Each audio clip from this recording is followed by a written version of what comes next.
Welcome back to Telltale Books. I'm Greg. I'm Emily. And Emily has a book. I didn't read this, No, but he we're didn't going read to it. discuss it. It's called and Women and probably Other get into Monsters. a big fight. Nah, it's fine. It's called Women and Other Monsters by Jess Zimmerman. And I kind of was reading this because I had read an article about why women are always perceived as dangerous in a lot of cultural mythos, even urban legend. Like, a lot of our ghosts are females. A lot of our cryptids are supposed females. And a lot of our myths have villains who are scary, who are female. Well, I can tell you the answer to that one real easy. You guys scare the crap out of us. We're terrifying, and that's exactly what this book is about. No, I'm kidding. Women and Other Monsters by Jess Zimmerman is how she takes her love of myths, because she was that nerdy girl like I was who really enjoyed myths. She kind of stuck with Greek. For me, it was Egyptology. I was really into Egyptology, and now as I'm older, I'm kind of finding that a lot of things honor and are homages and retellings of Greek myths, and I realized I really don't know a lot about Greek myths, so this is kind of me delving back into it a little bit. I have purchased, actually I was with you I think when I purchased a book of Greek myths, and Stephen Fry has some out right now that I really want to get into, so I'm working my way into the Greek myths, but I thought this was like a really good brief introduction, and the subject matter was interesting, because what she's doing is she's relating these Greek myths to her own life and her own experiences as a female. And what, like, the first one was Medusa.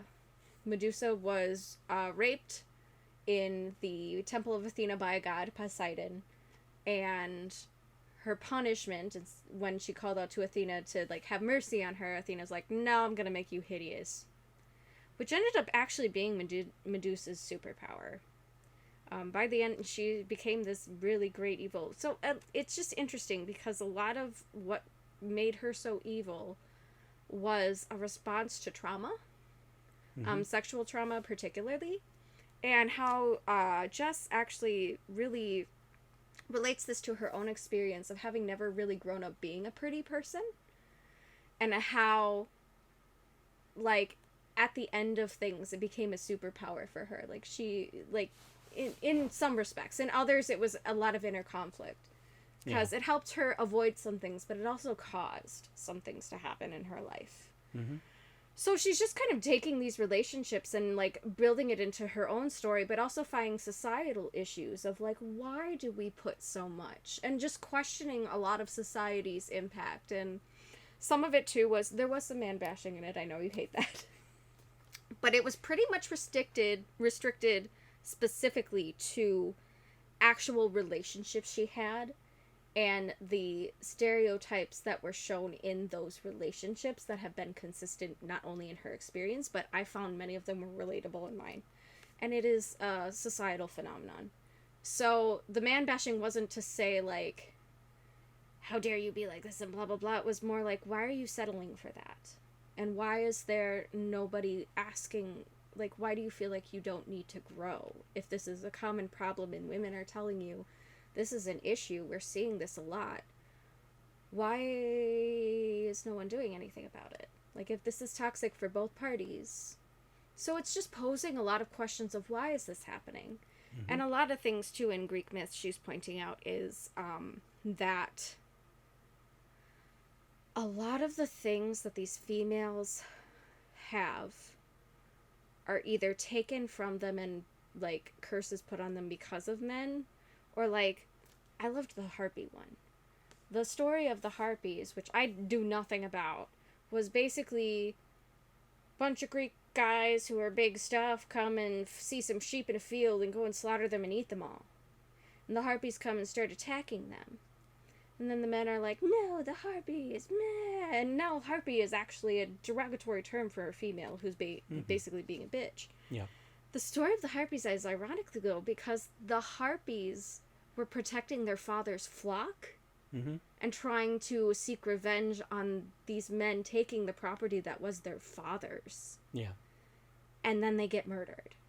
because these men are like, well, we're entitled to this. So it kind of goes into how the accomplishments and work of females can sometimes be degraded because men want it more, or they think they're entitled to something from women and things like that. And it's very interesting how we can relate these circumstances, and almost every single story relates to a personal experience that she has had, which is really sad because a lot of women in blogs are talking about this book and how relatable it is to theirs.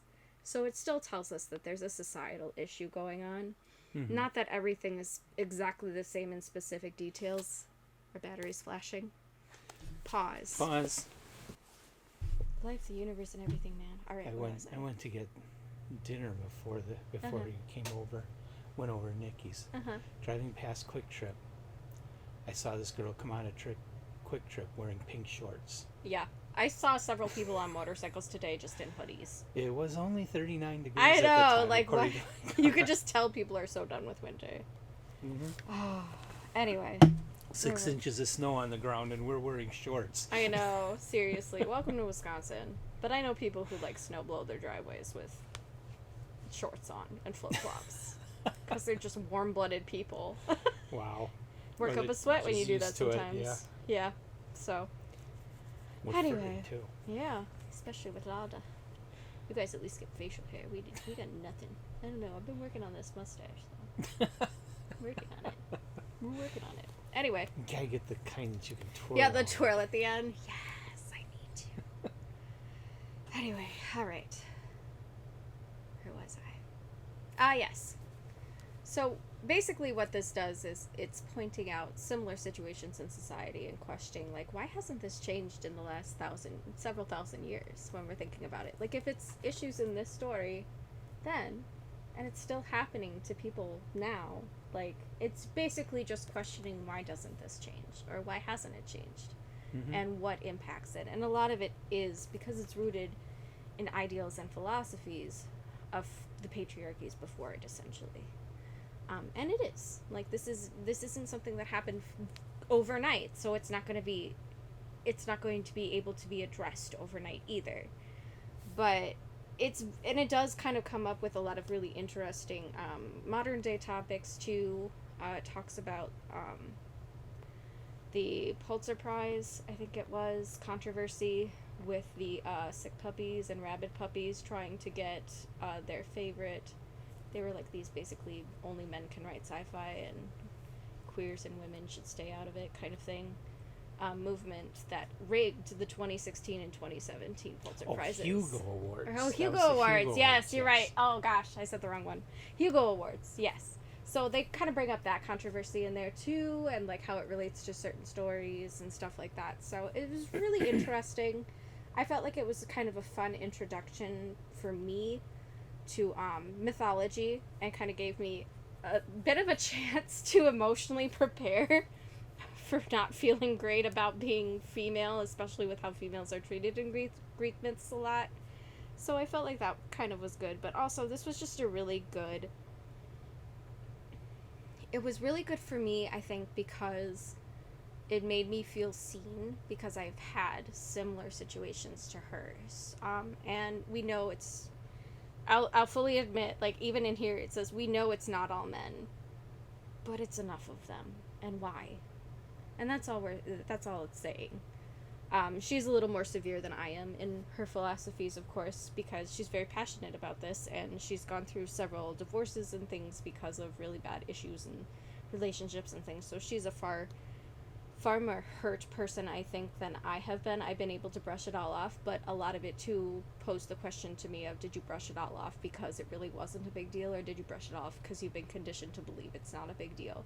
So it's very thought-provoking and definitely asks a lot of good questions of society, and also relates it to, like, the ancients. It's like, if this is an ancient problem, why haven't we come to a solution after this millennium? And so it does pose really good questions, but it isn't for everyone. My husband's reading it. He's actually liking it pretty well. But he also is one of those people who... The metaphor I keep using is, if the shoe doesn't fit, and you're reading something where the shoe doesn't fit, you don't have to wear the shoe, and you don't have to carry it around like you should be wearing the shoe. So that's kind of what he's gone into it with, is like, He's like, yeah, it's shitty to know that other guys do this, and it's shitty to see those things in myself, but if it isn't pointed out to me as a bigger and greater problem, how do I have accountability at all? So he's doing a great job of trying not to take it personally, but it is a very hard book, I think, for anyone to read, whether you're male or female. And it's definitely not for everybody, but it is, as of right now, I think, a very important feminist work. I wouldn't say it's my favorite feminist work out there, but I think it's a very important feminist work, so. Yeah, I won't put it on the top tail list, but I definitely think this is a book that people should be reading. And asking those same questions about yourself, and then not taking personally what doesn't apply to you. So, yeah. Mm-hmm. Now, Greg, tell us why you won't read it. Well, I wouldn't say I won't read it. No. I just,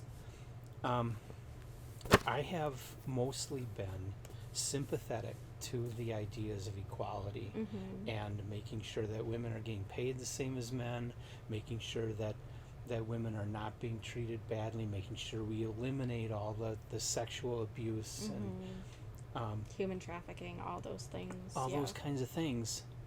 But I feel we've reached a point where men are being monster-sized just because they're men. You know, I have had situations in interviews where I was interviewing for a job. It was clear the department was all female, and the hiring manager was female, and she was interviewing me, and I've had a couple of times them ask me, would you be okay working with all women? Yeah. How am I supposed to answer that? Yeah. No, I hate it. I'm going to come in here and just rape every last one of you. You know? Yeah, like what are you supposed to say to like, that? You know, it's like making the assumption. You know, to ask me that question is making the assumption that I'm going to be nasty towards these women. That I'm going to be some kind of a monster just because I'm a man. And of course I didn't get those jobs. And I wish I had evidence that I could take to court and nail their asses, because that's not right to treat me that way. That is discrimination, yes. I mean, I'm a decent guy. I'm not looking to hurt anybody. Yeah. I just, you know, probably the most mild-mannered human I've ever met, for the most part. I mean, you have your moments of passion, but you're not violent. No. But who doesn't get mad every once in a while? And what I feel we need to do is we need to put aside all these rhetorics of feminism and LGBTQ plus and all these things that are divisive. And we need to start looking at all of us together as people and how we treat each other as people, and be blind to sex, race, preference, religion, culture. And start basing things on people's actual character. You know, but the first thing that has to happen is we have to stop dividing ourselves into all these groups. Yeah. But what I see happening in our country today is we are dividing ourselves into all these groups. We're going down the wrong path. So, I guess my question is, while I see what you're saying, how do you have diversity then and celebrate diversity if you start eliminating and acting blind against diversity? Like, what's...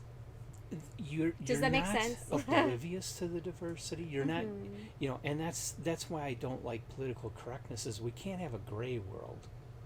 We have to have all the colors. But the way that you treat people, you have to treat them like they are you. Not the like actual golden rule. Not like they are different. When you treat people different, that's when you have discrimination and prejudice. You know, people should be able to be different, but as far as how we act towards each other, it should be like we are, like that person is a carbon copy of ourselves, and we treat them the way we want to be treated. Okay. That's, you know, if somehow we could convince everybody in the world to always act that way, most of the world's problems would be over. I'm not dumb enough to think that's going to happen in my lifetime, but I definitely feel, I don't think it's going to happen in my lifetime either, but I definitely... But I also don't think we're not going to head down that route by classifying ourselves into these separate groups like feminists, queer, LGBTQ, black, Asian, Muslim, Christian. I think we have to like deconstruct to the point where they're, unfortunately, as humans and as members of an animal kingdom, one of the things that I was always taught, especially in my intercultural communications class, is that prejudices are normal. Every animal, human or not, makes a prejudice to protect themselves against things that hurt them. That's why humans make labels. Mm-hmm. It's to categorize things that are what you believe and aren't what you believe, but still letting those other beliefs exist. But we have a tendency to apply that to people that we don't know. Mm-hmm. And villainize. Mm-hmm. And they could be the greatest person in the world, but because they're Muslim, Mm-hmm. we're never going to learn or because they're Asian. what a terrific person they they're are. carrying COVID. And there's a lot of, no, I get that, for sure.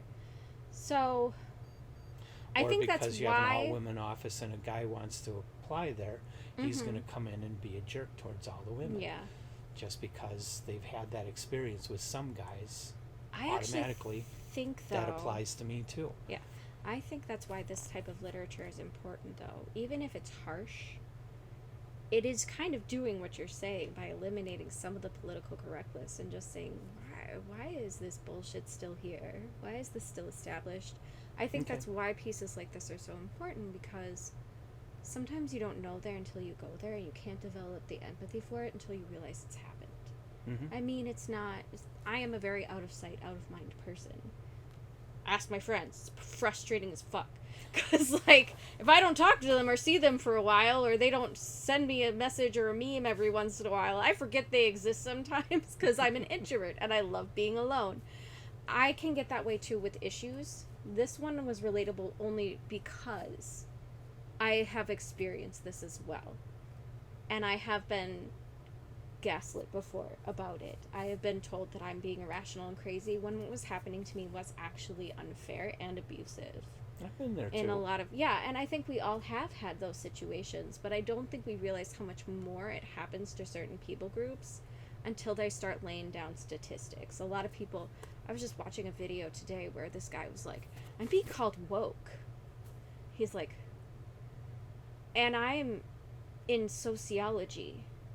Like, the only thing woke I'm doing is apparently giving statistics. He's like, it is statistically proven. We have done the numbers. We have observed the sciences enough to know that this is happening to these people groups more than it's happening to other people groups. And it's like, and he's just like, if that's woke, okay, fine, I'm woke. But there's math and science backing up that wokeness. If that's all that woke is, then why are you making fun of it? Yeah. Yeah. And so, like, that's kind of what this does too. Like, it's not just telling you that this is a scenario that happened to her. It's a scenario that I related to. And it's scenarios that are statistically being proven to be much more common than we realized in the past. Okay. And so I think that's important, and I think that's why we need to have these stories, to help us build empathy and understanding towards these different people groups. Because I read a lot of stuff too. Like, I've read a lot of things that I didn't think I would agree with, but I have a lot more empathy for it now. Because I understand it's a lot more complex of an issue than just what had been presented to me in the first place by some mean comment online or something. Yeah. You know, or some article that just half-assed it. Like, when you start doing the research and delving into the real-life experiences of people, there's a lot more complexity and a lot of terrible things going on in some people's lives because of something as stupid as they're a woman, or they're black, or they're Asian, or they're Muslim, or they're a different religion of any kind, of any kind. And it's just really... It's eye-opening, and I think that's why it's important. Even if it's hard to read, I think it's important to read things that disagree with you, so you can either solidify your thought process and change what needs to change within yourself or within your thought process to either make your argument stronger or change your mind. And I think we're living in a world right now that is hell-bent against people changing their minds because they're calling it hypocrisy when all they're doing is growing. Yeah. And it's okay to grow.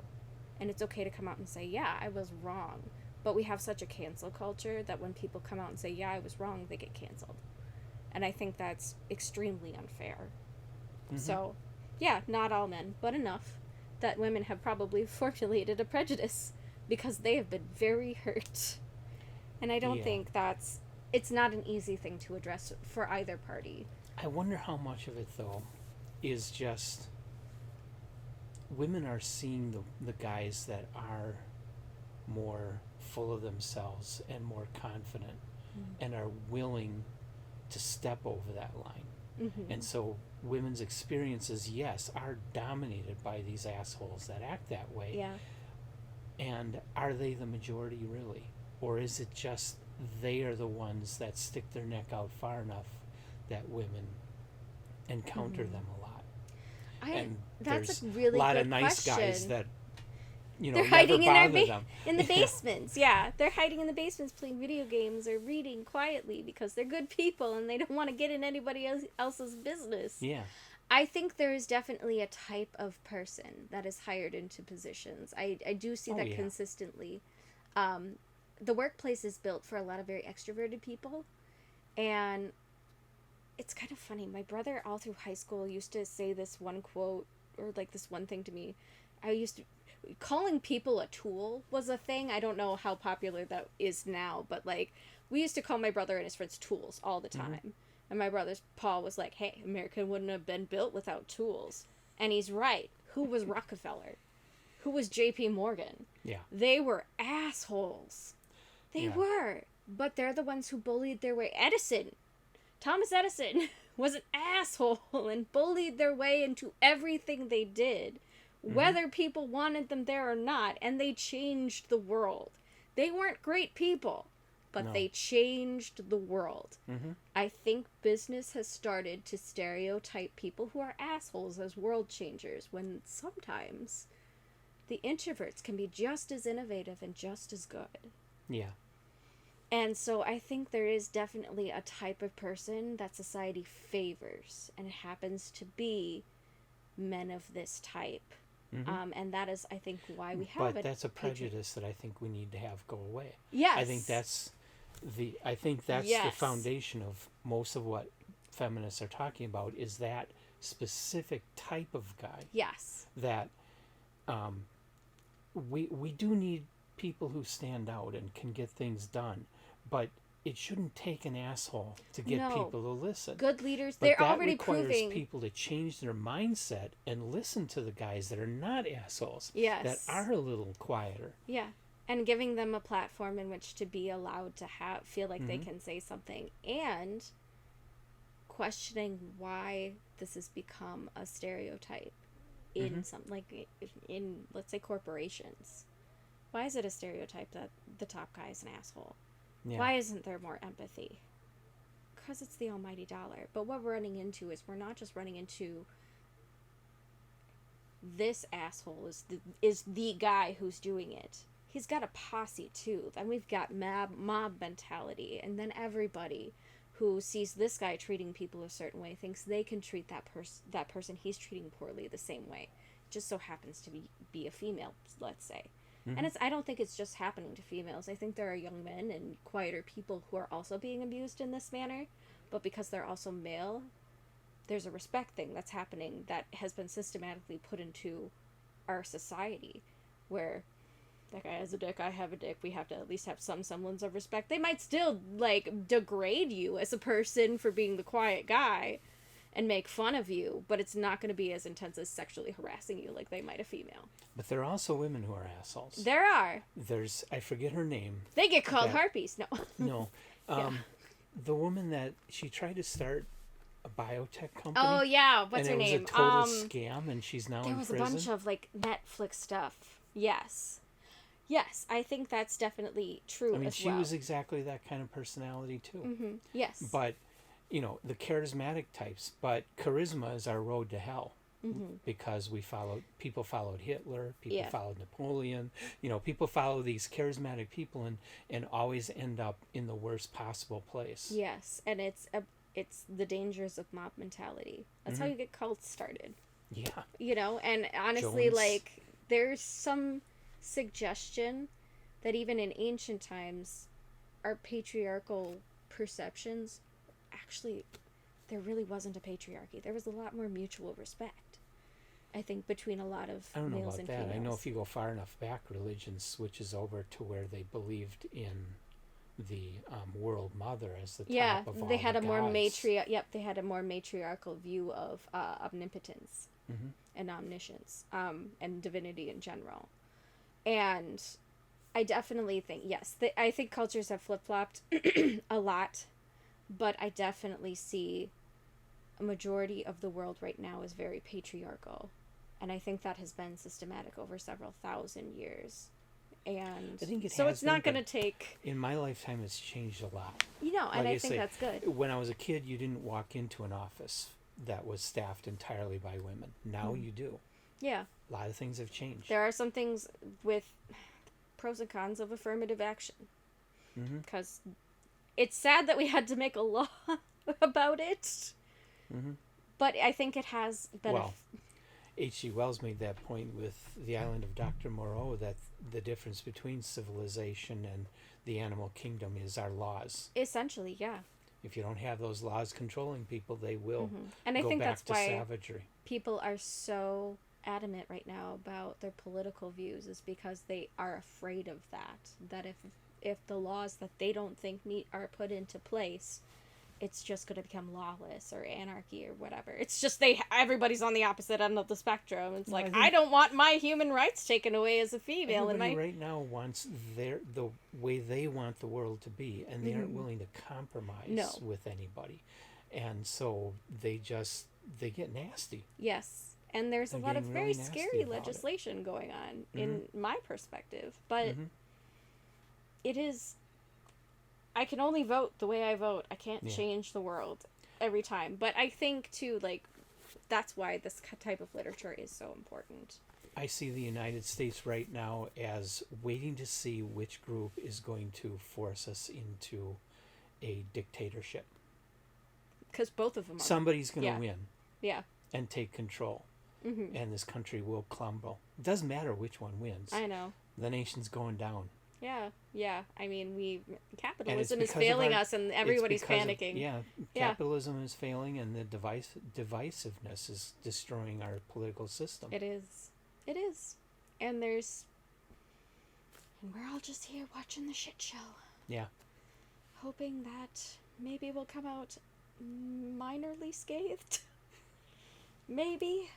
Because you can't win them all. You really can't. Even when you vote for a politician or anything that's feels more pro-you, they're not fully pro-you. They're pro the American dollar. The rule I go by, it doesn't matter what party you're talking about, every politician out there is in it for themselves and their close friends. Yep. And they don't give a rip about anybody else. They just want except money. insofar as they can get your money and get your vote. Money. Yeah, it's not about people anymore. No. So it's just lost management at this point for the average American. Mm-hmm. But yeah, that's why these kinds of stories are important. Things that even if you disagree with them, I'm definitely a person who, I get very cautious about feminist works because I'm one of those feminists who doesn't believe in man bashing. Because I don't think that's going to be effective. Yes, violence has its place, I think, in societies, because that's just the way of the world. But I definitely think... You're definitely not going to affect positive change by constantly vilifying being, yes, a whole group of people. No. And how do you find You male have to allies find then? a way to come together. Exactly. And how do you find male allies then for the cause? Yeah. You're just hurting So you the can't. cause. So the man bashing has to end. Yes, there are men that are bad, but you can't be generalizing it and call all of us bad and use whatever experience you have as a reason to be suspicious of all of us. Because that's just prejudice. It is. That's what we did to. But again, That's what we prejudice did is to normal. blacks It's when I when was it a kid. becomes hateful. But There's I mean, nothing wrong with going into everything being a little having healthy Right. caution because of a prejudice. It is when it becomes racism or patricide or whatever you want to call it. When it becomes hateful enough that avoidance is the only option, then you have a problem. Or just become a lesbian. It's fine. Just calm down. Whatever. Do whatever. I don't know. I remember but... as a kid, because, as a white working class suburban household with a dad who grew up during World War II and was he was Archie Bunker, all right? Nice. He even had his chair. Nice. He didn't smoke cigars though. Oh, okay. That's good. But, growing up in that environment and seeing on the news all the stuff of all the hate and all the prejudice and all the things going on with equal rights and stuff in the world back in the early 1970s, yes, when you were out walking on the street and you were a kid and you see a group of blacks walking down the sidewalk, you cross to the other side of the street because you were taught to be scared. And that's prejudice, and that's what you have to avoid. I mean, women too have to remember, not every man is going to rape you. Not every man is going to be domestically violent. Not every man is going to treat you like crap. Which is why we need to work on our trauma. Yeah. Yeah, just working on yourself and growth. But because no, I think that is a big part of it. Have been abusive, you have that mindset now. It's a prejudice against men. And no matter how much we might walk on water, we still get treated that way.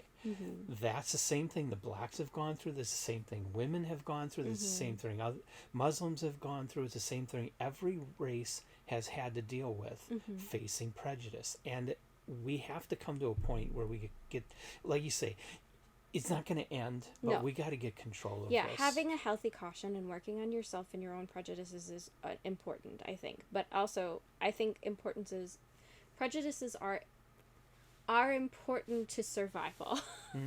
And that's why I think as human animals, we definitely have our brains wired for survival, ultimately. Yeah. That's why having healthy caution is better, and why you need to work on your trauma if you have been abused or hurt. Right. I definitely am a person who is an advocate for personal growth. And that's why I don't like man bashing, because it's just abusing people who represent your abuser but aren't. And so I think that's why I think everybody just needs to go to freaking therapy or something. Like, just shut up and go to therapy. Work on yourself. I don't know what that looks like. Yeah, no, I get that for sure. But it's like, it needs to be, but that's why these books are important, Greg. No, I read Martian Odyssey. That's more fun. But definitely, there's so much to unpack from Martian Odyssey, though, about intercultural communications. Exactly. It's so good. But I think we also need real life stories, too, to sit there and tell you, this is bullshit. And these are my experiences. And it's really sad to say that I know I'm not the only woman who can relate to this. I think there's just about every woman in my friend group could relate to every single chapter in this book. Yeah. And that's really sad. That's really sad. But I'd also that's like to reality. See somebody writing the positive stories too. And she does. Okay. Her current husband is phenomenal. She really likes him, and he has worked very hard to change his mind about things that were once prejudices that he had against women and other things too. And he was a little Southern boy. So she does write about positive experiences as well, and how hard it was for her to adjust because of her prejudices. So I think that's really interesting, but you don't really stop having them. That's the thing. When you have trauma, even if it is addressed, you never really stop having the trauma. There's always going to be that piece of you of, am I going to fall prey to this again? If I keep running into having bad people in my life, do I have a type? Especially in romantic relationships. Like, it's super frustrating to keep having really bad romantic relationships that are abusive. And then you start worrying that, is this just part of my trauma too? How much of this has been conditioning? And for some women it is. They keep going back to the guys that treat them badly. Even though they know guys that are decent. Yeah. The decent guys are boring, so they don't ever want to go out with them. Yeah. I think, though, too, they are afraid that the decent guys are pretending to be decent, because some people are really good liars. Like, a lot of the relationships that I were in that were bad, that's the other thing I hate, is the stereotype that good liars. That because you're quiet, you must be a serial killer. No, I don't hate... serial killers are... I don't think that.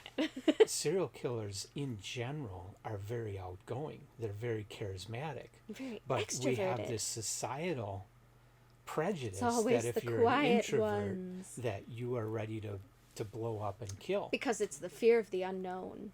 Right. Darn you, Stephen King, and your bullshit with your fear of the unknown. Anyway. But yeah, it is a lot of stereotypes, and it is a lot of prejudices, and there is we are no less fear-driven than any other animal on this planet. Mm-hmm. And then we kind of have to come to a point where it's like, have the fear and do it anyway. Have the fear and get past it anyway, and work on yourself and try to get beyond that, and have a better self-talker and internal dialogue with yourself when you're encountering situations that feel similar. Yeah. And lean into your intuition a little bit if you need. I don't know where it cut off, so. I don't either. This book is important. Read it. Yeah. Not sure where the recording. Yeah, I'm not sure where the recording ended, but I'm a big advocate for reading books that might be against what you actually believe, because, like I said, I go into, I think, feminist work with a lot of healthy caution, because I don't want to disrespect men, because I like them. I have brothers and a father, and you as a friend. We're not going away. Yeah, they're gonna be a part of our lives no matter what. So I don't like man bashing at all in stuff, but I felt like there was a lot of relatable I don't experiences. like anybody bashing. I try to take everybody on their own. I don't as see an the individual. point of degrading a person. I think it's I mean, okay there to are give people them. I don't like, but And I don't. And I also have a hard time because how much I think. I don't know how to best say this. There is also the issue where some things aren't necessarily meant to be personal attacks. There is a lot of constructive criticism. Mm-hmm. And I think some things that are perceived as man bashing or bashing in general are just constructive criticism of asking, maybe check yourself before you wreck yourself. Or maybe check your intentions a little more. And just be a little more mindful when you respond to things. And I think a lot of people take that very personally and think that it is bashing when it's not. It's hard not to. And as a female, if you're just saying men, well, I'm a man. That includes me, right? Yeah. Logically, it does. But if you check yourself and you think, oh, that doesn't apply to me. Okay. So how then do I get women to stop treating me like it does? I think that is having open dialogue about it.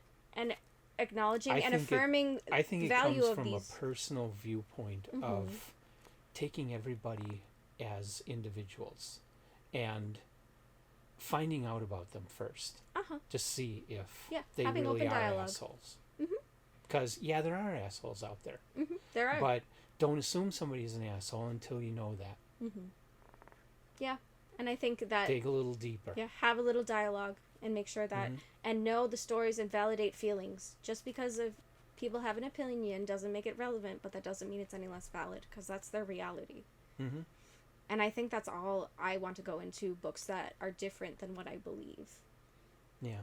That's how I want to take them. Like, just because it's an opinion doesn't make it relevant to me. But I think it's important to look at it and say, this is still valid, though. They really felt this way. This really happened to them. And maybe their perception's off. And it is hard when you've had a lot of personal experiences that were negative. Yeah. To not then assume that it's always going to be that way. But I can only take my own case. I've dated a lot of women that turned out to be really bad choices. Do I just write off all women as being bad? No. But there are some who do. That it's just the ones that I ran into, and that the rest, among the rest, there may be a lot of really good ones. You can't just write them all off. No, you can't write them all off. But I understand being fearful of trying again. I leave space for that humanness, and I leave space for having that prejudice. It makes you be more cautious and ask more questions. I understand as an introvert, I'm very hard to approach sometimes because I'm just not. I'm not an outgoing person. I was at a party over the weekend, and it was just like, I'm apologizing now, guys, because I hit my wall a few hours ago before the party even started. So I may not be the best company tonight. And it's like, I assure you, it's not you. It is me, and it's okay. If you just don't, if I'm unapproachable, don't feel offended. Yeah.